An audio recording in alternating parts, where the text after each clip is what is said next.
Reduce, reuse, recycle. You've probably heard this phrase 1,000 times in your life. I know I have. This phrase is meant to tell us on an individualistic level how we can combat climate change and make a difference. But is that really the case? In this video, I will describe who the real offenders are. Scene change!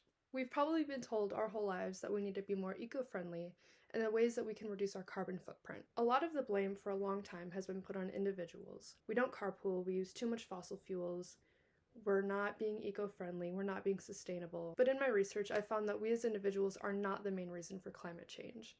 And in fact, it's industries and companies. It has been found that large industries are actually to blame for the majority of the negative climate change. According to Katarina Maciejewska, an academic scholar studying at Prague, the majority of global greenhouse gas emissions are generated not by individuals, rather by companies and industries. So why is this, and how do companies get away with it and blame it on us? This is done by something called greenwashing. In 2009, Volkswagen released a wide-reaching marketing campaign targeting their clean diesel cars. In a majority of their advertisements, they stated, "Green has never felt so right." I couldn't get the audio to work, but this is a Volkswagen ad trying to prove that their diesel is clean. These three old ladies are talking about how dirty diesel is, and towards the end of the video, they put a towel up to the exhaust to prove that it's not dirty. This is one of the ways that Volkswagen tried to prove that their diesel was clean. But a few years later, the EPA discovered that they had installed software to allow them to cheat emissions tests for over 11 million of their cars. The so-called clean diesel cars were actually producing 40 times the legal nitrogen oxide limit. This scandal marked one of the most notorious examples known to date of greenwashing. According to the NRDC, greenwashing is the act of making false or misleading statements as a way for companies to promote a product or practice. It can be a way for companies to continue or expand their polluting as well as related harmful behaviors, all while gaming the system or profiting off of well-intentioned, sustainably minded consumers. So why do companies greenwash? There have been reports that around 40% of American consumers would be more inclined to buy a product and spend more money on it if it was sustainably made. However, actually switching to sustainable practices and selling eco-friendly products would cost them a lot more money in the long run. So they lie to us and they put the labels on their products and say that they're eco-friendly or sustainably made when in fact they're not. Companies make themselves look like they're key agents in responding to climate change when they're not.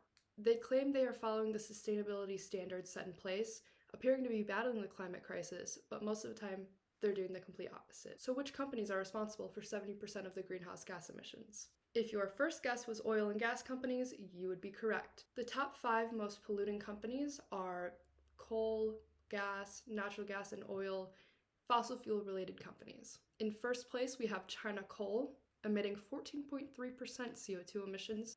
Next is Saudi Aramco, an oil company. They produce 4.5 CO2 emissions. Next is Gazprom OAO. They produce around 3.9% gas emissions. They're a gas company. And in 5th place, we have ExxonMobil, producing 2% of carbon emissions. But oil, coal, and natural gas companies are kind of a given for producing high amounts of carbon emissions, as that's literally their purpose. Fashion brands are actually one of the biggest contributors to climate change and in turn greenwashing. According to Visual Capitalist, Nike, Adidas, and Lululemon produced 27.2 million tons of CO2 in 2022. To put that into perspective, that's the equivalent of driving 136 million miles on a gas-fueled car, or taking 707,200 round trips from New York to Miami in a year. All of that emits the same amount of CO2 as these 3 companies did in just 1 year. Fashion companies are not the only other contributors to global warming. So I've talked about certain companies, but I want to dive deep into industries as a whole. There are certain companies within industries that do make irreparable damage to the environment, but I believe that it's industries as a whole that make a difference in the climate change crisis that we're facing. Once a company reaches industrial level, they start to create more damage than we could ever imagine to the environment. For example, Amazon. Amazon is a huge company already that emits large quantities of CO2 per year to deliver its products and to manufacture each product. However, within the past 5 years, they have expanded their emissions from domestic deliveries at an annual percentage growth rate at about 18%. In 2019, they were producing about 3.33 million metric tons of CO2 per year, and in 2023, they reported to be emitting about 5.84 million metric tons of CO2. That is about double the amount of CO2 being emitted by that company in just about 4 years. So imagine the difference in the amount of CO2 being emitted by a company that starts off really small as a local business, and then when it grows to a really large, well-known company. As companies grow from small local businesses to large industrial companies, they start producing more and more products, which in turn creates more damage to the environment and producing more CO2 per year as the companies grow. It takes a lot of resources to create a product, and usually companies will do it the cheapest way possible, which is 9 times out of 10 not ethical or sustainable. The top 6 highest polluting industries include fossil fuels, which we talked about, producing 40.5 gigatons of CO2 per year, agriculture at 9.3 billion tons of CO2 per year, fashion producing around 10% of the annual carbon footprint, food retail is at number 4, representing 8 to 10% of the carbon footprint. At number 5, we have transport, and at number 6, we have construction, producing around 40% of global emissions. So the next time you're stuck in traffic and you're mad at the construction, you can also be mad at how much damage it's doing to the environment. So all of this is to say that we as individuals are not the biggest blame for climate change. Industries and companies do far more damage than any one person could do. With that in mind, here are some things that we can do to make a difference as an individual. We can purchase from eco-friendly brands that are actually eco-friendly. Some examples of some good brands that you can buy from are Patagonia. They are a brand that uses recycled materials to sell their clothes and outdoor necessities. Reformation is a 100% carbon water neutral waste company that infuses green practices into every aspect of their business. Seventh Generation is a leading brand in household and personal care products with a commitment to their environmental responsibility. Beyond Meat is a plant-based meat replacement company with a focus on the good its business does for the environment. We can use reusable water bottles, limit our meat consumption, and limit our consumption in general. We are currently in an overconsumption epidemic, mostly seen in the Americas, parts of Europe, and Australia and New Zealand. When I took AP Environmental Science my senior year of high school, my teacher told us something that was really impactful and that stuck with me for a long time. In the beginning of the video, I mentioned reduce, reuse, recycle. We've been hearing this term forever, and we know what it means. With the consumerism that we're seeing on a global scale, I believe that we should add the 4th R. If we refuse to purchase products from companies that don't perform ethical or sustainable standards, we can reduce the impact on the climate. The more demand that there is for a product from a company, the more that product is going to be sold, which means that the company is going to find the cheapest and probably least sustainable way to make and sell that product. If we refuse to buy from these companies, we refuse more damage being created to the environment. Also, by refusing to overconsume and buy things that you simply don't need, you're refusing to promote these companies, which are further damaging the environment. So it shouldn't just be reduce, reuse, recycle, we should also be refusing.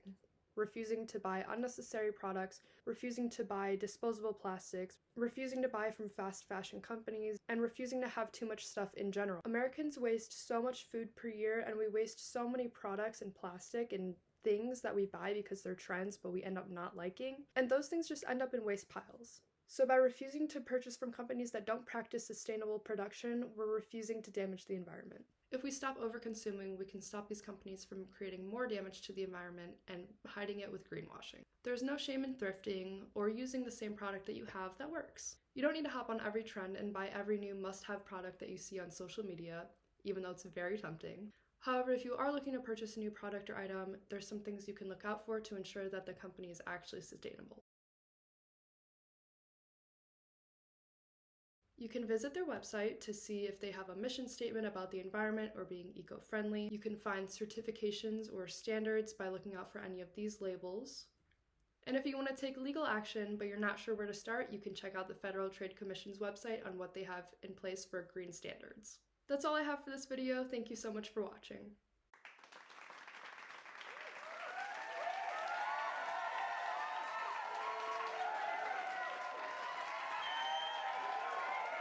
They're so-called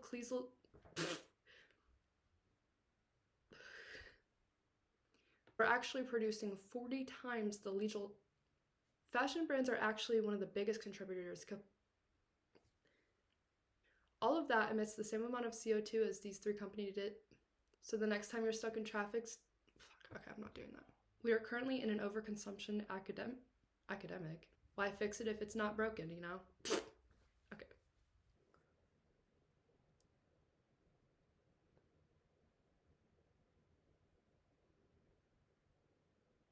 being emitted by that company in just 5 years. That is about double the amount of CO2 being emitted by that company in just 2